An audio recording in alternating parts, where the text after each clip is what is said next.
Республика Тува не так давно присоединилась к России. Как нам сохранить свою культуру и при этом быть открытыми?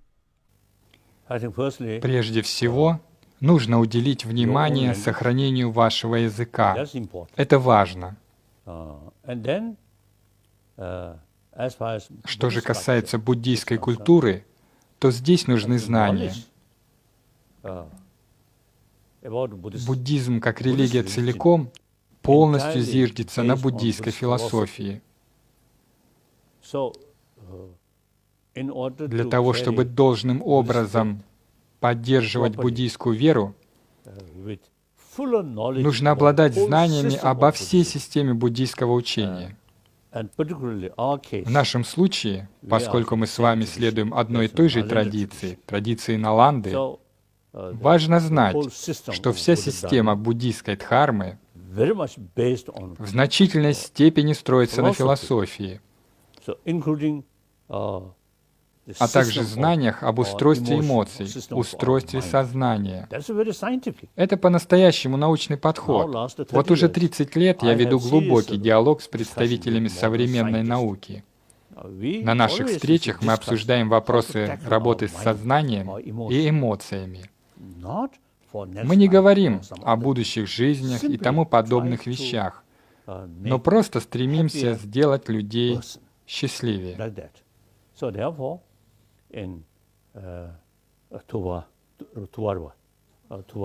В республике Тува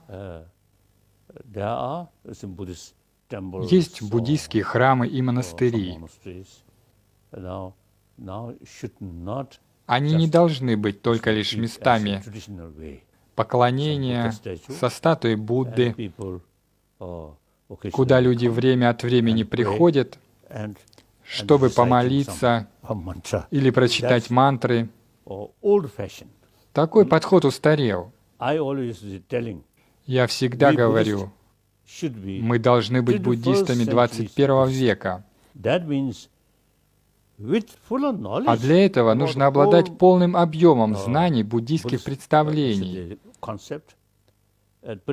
и в особенности философии традиции Наланды, где утверждается, что все существует не так, как нам представляется. Между видимостью и действительностью пропасть. В квантовой физике ученые придерживаются того же воззрения. Ничто не существует объективно.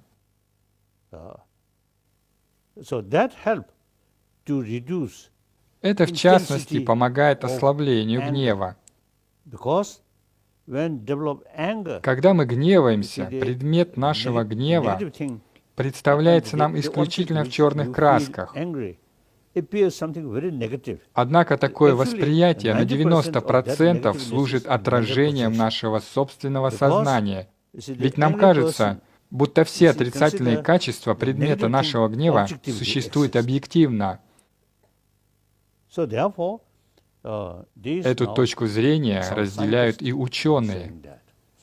Поэтому философские воззрения Наланды очень важно изучать, ведь они лежат в одном русле с наукой. Последние 30 лет я веду серьезное обсуждение с представителями современной науки, поэтому образование, знание буддийской дхармы имеют большое значение. Некоторые представления буддизма могут рассматриваться как предметы академической науки. Думаю, со временем было бы полезно ввести в школьные программы, в систему светского образования, преподавание психологии и некоторых разделов философии, рассматривая их в отрыве от религиозного контекста, исключительно как предметы академической науки.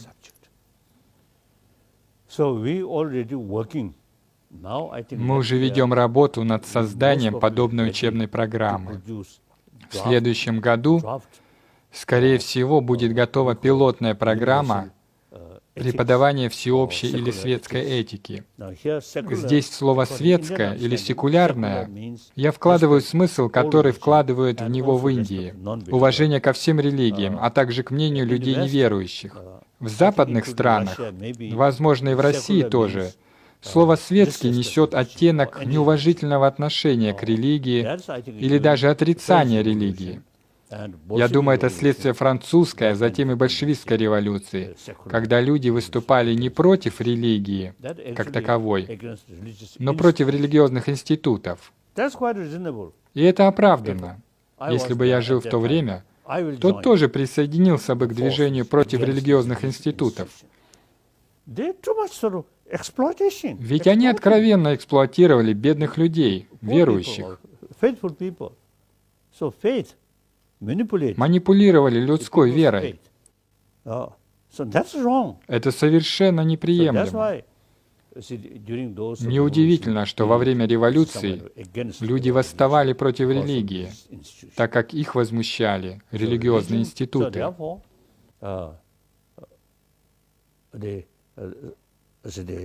Как бы то ни было, мы предпочитаем говорить «всеобщие», а не «светские ценности» или «всеобщая этика». В следующем году мы окончательно утвердим пилотную программу преподавания всеобщей этики, которая разрабатывается при полном содействии Американского университета Эмори и ряда индийских университетов и организаций. Когда в будущем году она будет готова, сразу после ее утверждения, мы можем прислать ее вам, чтобы вы перевели ее на свой язык и попробовали внедрить в качестве эксперимента в нескольких школах. Если эксперимент пройдет успешно, то можно распространить эту программу и на другие школы.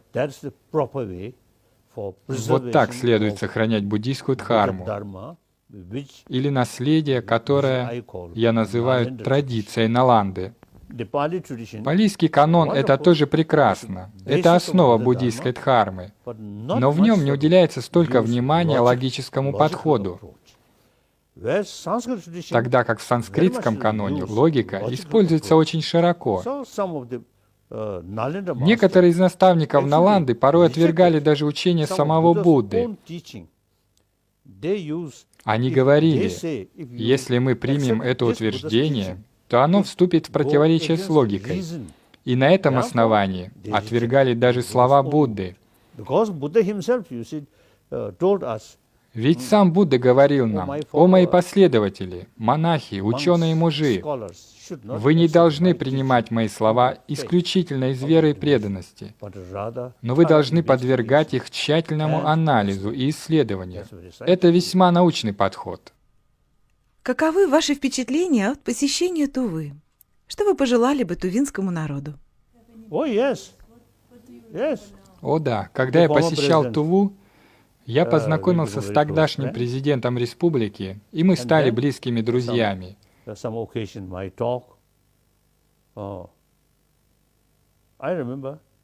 И еще я помню, что, встречаясь и разговаривая с людьми, я чувствовал, что хотя наши отношения были прерваны на несколько десятилетий, глубоко в своих сердцах они сохранили связь, столетиями существовавшую между нами. Я это помню очень хорошо. Какую литературу вы посоветуете почитать тем, кто только начинает интересоваться буддизмом? У нас есть 300 томов сочинений, Кангюр — около 100 томов, и Тенгюр — примерно 200 томов.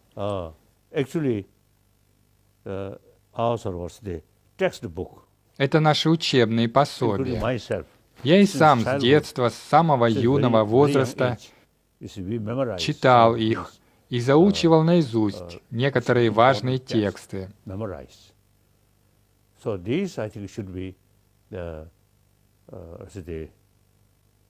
Эти книги должны быть нашими учебниками. Есть также немало написанных в прошлом трудов монгольских, тувинских и калмыцких ученых-философов. И, конечно, тибетских. Древние тексты, которые в конечном итоге были признаны лучшими, были написаны монголами, калмыками. Помню, во времена моей молодости в монастыре Дрепунг самые выдающиеся ученые и философы были родом из Калмыкии, Бурятии, а также Тувы.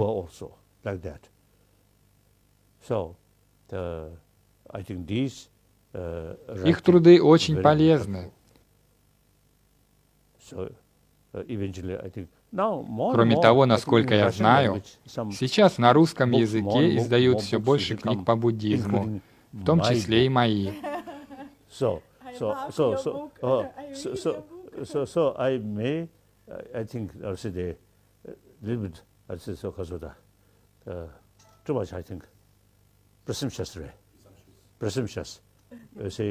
Не хочу показаться нескромным, но, пожалуй, мои книги самые лучшие.